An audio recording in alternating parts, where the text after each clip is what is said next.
Alors bonjour Primavera, Bonjour. merci d'être avec nous aujourd'hui. Alors vous êtes chercheuse au CERSA, donc le Centre d'études de recherche en sciences administratives et sociales et politiques, pardon, c'est bien ça. Vous avez milité pour la démocratisation de la blockchain, pour un Internet plus libre, et vous êtes spécialisé dans les implications juridiques des crypto-monnaies, particulièrement le Bitcoin et l'Ethereum. Alors j'aimerais juste revenir un tout petit peu en arrière. Comment est-ce que vous êtes passionné par la blockchain et les bitcoins? C'est quand même un sujet, on va dire, assez original. Oui, ben en fait, moi, ma recherche auparavant, c'était tout ce qui touche les enjeux juridiques des architectures décentralisées sur Internet. Mhm. Et donc, bah, évidemment, lorsque Bitcoin est sorti, je me suis intéressée à ça. Et donc, ben, je regardais les aspects donc, réglementaires, surtout donc, de cette crypto-monnaie. Donc, c'est essentiellement régulation financière, etc. Et en fait, c'est surtout lorsque Ethereum est sorti, donc en 2014, euh, je me suis rendu compte qu'effectivement, cette technologie pourrait avoir vraiment un impact qui n'est pas juste au niveau du droit financier, mais sur une quantité d'aspects juridiques et soulève des nouveaux enjeux et des nouvelles opportunités. Et donc, en fait, c'est là que j'ai décidé de focaliser complètement 100% ma recherche sur la blockchain et la gouvernance et la réglementation. Ok, alors dans votre conférence, vous parlez de l'ex Informatica. Est-ce que vous pouvez résumer peut-être en deux, trois mots, parce que c'est un concept un peu compliqué. Et voilà, si vous pouvez nous dire un peu Bah, de quoi il s'agit exactement. donc Lex Informatica, c'est évidemment donc un dérivé du concept de la Lex Mercatoria, Mhm, qui était donc le droit privé créé par les marchands et qui donc ont créé un système entre eux pour réussir à négocier, pour réussir à marchander. Et l'idée donc de Lex Informatica inspirée là-dessus, c'est de dire qu'effectivement sur Internet, ce qui se passe, c'est que le droit, les règles de droit sont difficiles à appliquer, mais ce qui se passe, c'est qu'il y a donc des acteurs, dans ce cas donc les opérateurs sur Internet, qui vont créer ce nouveau type, cette nouvelle typologie de régulation, qui est une régulation non plus par les contrats, mais par le code. Et en fin de compte, ça devient des régulations qui a le plus d'effet sur le comportement des individus, puisque ça va dicter ce que les gens peuvent ou ne peuvent pas faire sur Internet.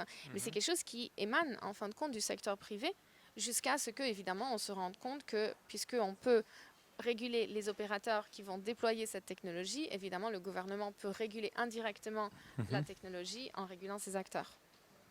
Et vous parlez également de disrupt the disruptors. Comment est-ce que la blockchain pourrait disrupter les disrupteurs? Parce que donc il y a ça dans votre conférence, vous parlez de Airbnb, de Uber, de tous les grands, Mhm. on va dire les géants du numérique. Est-ce que la blockchain pourrait vraiment disrupter ces énormes boîtes? Bah, donc en fait, voilà, on parle beaucoup de l'ubérisation comme une forme de désintermédiation, mais en fait, on se rend compte qu'aujourd'hui, Uber est un intermédiaire, un énorme intermédiaire. Et donc, c'est vrai qu'il y a eu une forme de désintermédiation, mais cette désintermédiation a éventuellement porté à une réintermédiation de cette plateforme qui, en fin de compte, est contrôlée par un acteur centralisé qui va déterminer ce que l'on peut faire avec cette plateforme. Et donc, la question avec la blockchain, c'est est-ce qu'on peut désintermédier ces acteurs qui ont désintermédié un système encore plus centralisé, mais qui malgré tout sont gouvernés de façon Mhm. centralisée. Et donc l'idée d'ubériser Uber, bon déjà je pense que c'est pas correct de dire ubériser Uber puisqu'on ne va pas recréer un nouvel Uber, on veut au contraire décentraliser Uber. Mais l'idée c'est de créer un système donc de crowdsourcing tel que Uber a fait, mais qui ne dépend pas d'un opérateur intermédiaire au centre. En tout cas, je trouve que c'est une bonne punchline, hein, Disrupt the Disruptors. Vous nous avez présenté la plantoïde. Est-ce que vous pouvez nous dire un peu de quoi il s'agit, pareil, très rapidement? Donc la plantoïde, ben, en fait, c'est un essai de représenter, donc, avec la pratique artistique, ce que je considère être une des fonctionnalités ou des nouveautés les plus intéressantes de la blockchain, qui est donc la possibilité de créer ces logiciels qui opèrent de façon autonome et qui ne sont donc dépendants de personne. Et donc l'idée, c'était de montrer qu'en fait, on peut interagir déjà aujourd'hui avec ces nouvelles formes ces nouvelles entités algorithmiques, mais c'est difficile parce que beaucoup de personnes, on ne peut pas les voir, elles existent sur un blockchain, il faut interagir, il faut installer le logiciel, c'est compliqué.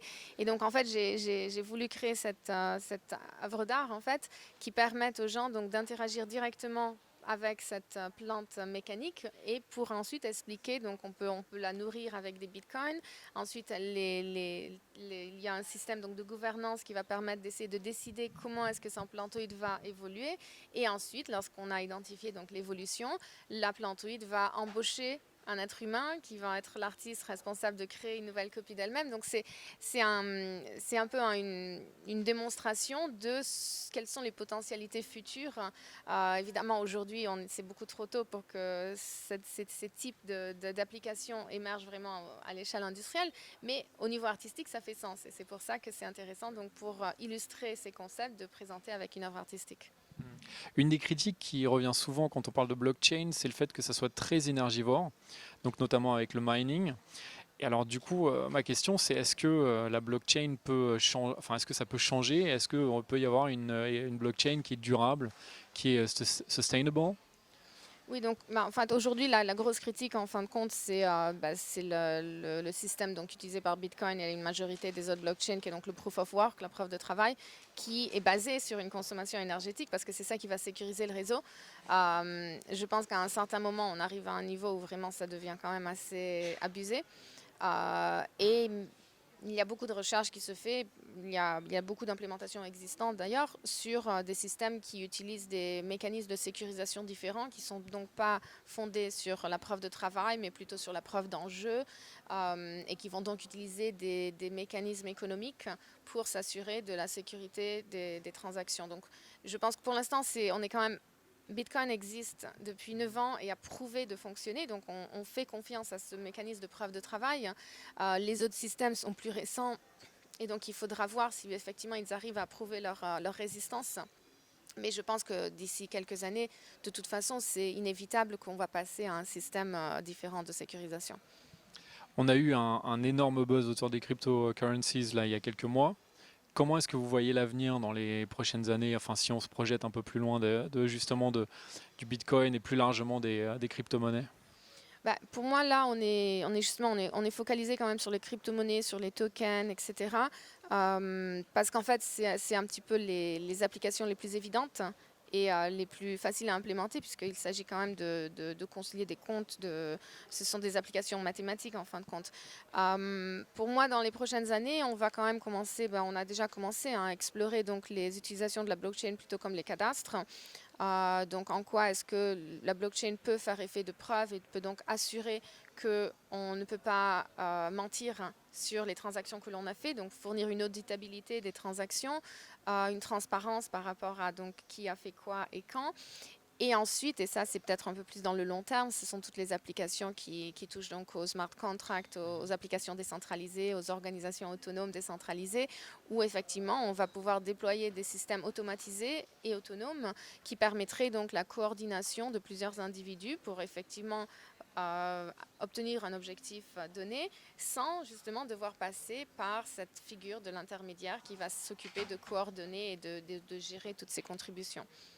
Ok, merci. Alors dernière question, un peu bateau, mais quand même, est-ce que la blockchain peut changer le monde?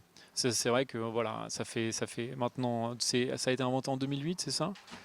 Est-ce que vous pensez que dans les années qui viennent, la blockchain va vraiment faire partie de ces technologies qui vont complètement changer nos vies? Ou est-ce qu'il faudra attendre encore quelques années? Déjà, je ne pense pas que c'est la blockchain qui va changer le monde. Si quelqu'un change le monde, c'est les humains. Est-ce que cette technologie va permettre aux humains d'innover et de transformer effectivement l'ordre social, politique ou économique actuel? Je pense que pour moi, on ne peut pas se focaliser uniquement sur l'innovation technologique. L'innovation technologique, c'est très intéressant, mais si elle n'est pas accompagnée d'une innovation sociale, ça ne sert à rien. Et donc la question c'est vraiment est-ce qu'on va réussir grâce à la blockchain à engendrer cette nouvelle innovation sociale qui va, elle, peut-être nous porter à changer le monde. Merci beaucoup. Merci. Merci à vous.